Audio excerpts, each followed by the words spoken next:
Assalamualaikum warahmatullahi wabarakatuh. Kembali lagi dengan saya Saskia Rafatunisa Nuranto di channel YouTube aku Saskia Rafatunisa dalam episode My Diary.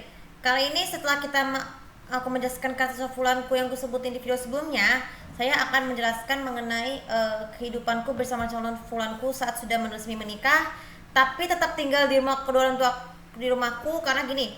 Karena biasanya kalau orang wanita normal ya kan harus tinggal berpisah dengan orang tua tuh, tentuan rumahnya bisa tinggal di apartemen, tinggal di dekat asrama atau dekat di rumah keluarga besar. Akan tetapi karena saya sebagai penyandang autistik, saya terpaksa harus tetap tinggal di sini di rumahku supaya nanti kalau soal masa depanku biasanya kan harusnya kan dilaksanakan kalau sebelum pertanyaan momen itu. Tetapi karena belum ada perencanaan, makanya saya tetap tinggal di sini bersama calon fulanku. Saya akan menjelaskan kronologi kehidupanku bersama calon suamiku setelah menikah fulanku ya. Maksudnya gini, dimulai dari waktu pagi hari, aku calon fulanku biasanya kan sholat berjamaah bersama di rumah sama orang sama bundaku. Kenapa tujuannya? Jadi sebenarnya tujuan awal kalau aku sudah tinggal sama calon fulanku ya setelah menikah, itu harus dilatih terus karena saya itu penyandang autistik supaya memahami betul masalah dunia keluarga setelah aku menikah. Kebetulan itu khusus orang penyandang autistik karena tidak mungkin kan suami merasa malu punya istri yang penyandang autistik seperti masa kecil itu. Jadi makanya harus dilatih terlebih dahulu terus menerus sampai benar-benar berhasil. Kemudian sehingga pada saat ketika misalnya orang tua kita lagi pergi, kita bisa membantu pekerjaan keluarganya ya. Kemudian di waktu pagi habis sholat subuh terus kembali tidur, aku dan calon fulanku sebelum bekerja harus biasanya kan harus beres-beresin rumah dulu. Tapi ketika sudah punya anak ya, biasanya tugas rumah seperti memasak, menyetrika, mengapu, menyepel, terus mencuci mobil, terus mengasuh kandang ayam. Aku sama calon fulanku kan lagi kerja, jadi aku udah bakal menyewa asisten rumah tangga dan juga babysitter yang ciri karakteristiknya mungkin kalau bisa dibilang dikatakan ada yang terbatang kara ya. Mungkin kayaknya sebatang kara juga agak susah karena memang banyak sekarang masih punya keluarga. Kemudian di waktu setelah kita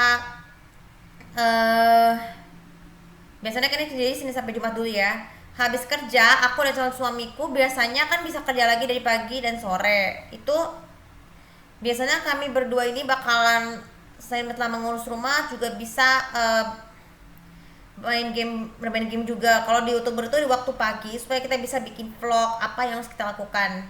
Kemudian jadi maksud calon gamer kita bisa mainkan gamenya bareng bersama-sama dengan membuka uang.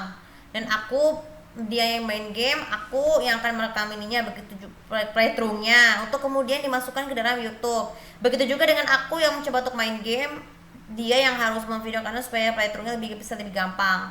Maksudnya konsol-konsol yang aku perencanaan itu bisa koleksi dari PlayStation 2, Xbox 360, terus kemudian PlayStation 3, terus PS4, Xbox 360 dan juga Xbox One dan Xbox One S. Kemudian tidak boleh ketinggalan juga PSP dan juga Nintendo PS Vita-nya supaya bisa lebih gampang. Supaya lebih kalau lagi dari perjalanan jauh kita kan biasanya kan main game nih, kita sama orang tua. Misalnya orang tua yang nyetir, aku udah sama calon fulanku main game di sana biar bisa langsung trending. Kemudian kehidupan lainnya adalah kalau di setiap waktu kita kalau 5 waktu berjamaah udah terbiasa.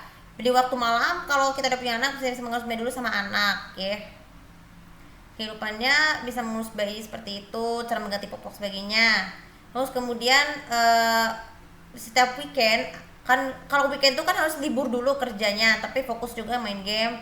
Terus kebiasaan nonton bareng film boleh film lama atau film jadul, asalkan flash disk eksternalnya harus kepemilikannya harus berpisah. Misalnya ini kita nonton filmnya pakai flash punya aku, baru kemudian dia. Itu kehidupanku kronologis setelah menikah ya. Jadi gini, tujuan dari video ini sebenarnya supaya nanti pada saat aku ditanya-tanya teh kalau udah nikah jangan lupa untuk sama suami. Jadi aku yang akan mengajarkan suami untuk melakukan sebaik-baiknya. Begitu juga dengan suamiku yang memberikan kebaikan buat aku sebagai seorang ibu yang kompak supaya bisa bekerja. Bisa kerja buat vlogger, youtuber, bisa bermain game juga. Termasuk juga waktu pekerjaan rumah tangga seperti memasak, Mungkin aku memang tipe orang yang suka memasak, jadi ketika lagi sama calon suami aku supaya aku bisa masaknya sebelum memutuskan untuk menyewa asisten rumah tangga supaya bisa pekerjaannya lebih kata. Kalau misalnya lagi pergi ke pasar, kita memasak duluan ya. Begitu juga sebetulnya pergi masa kita bisa ke pekerjaan lain ya. Seperti yang gue bilang tadi di video yang sebelum-sebelumnya ya.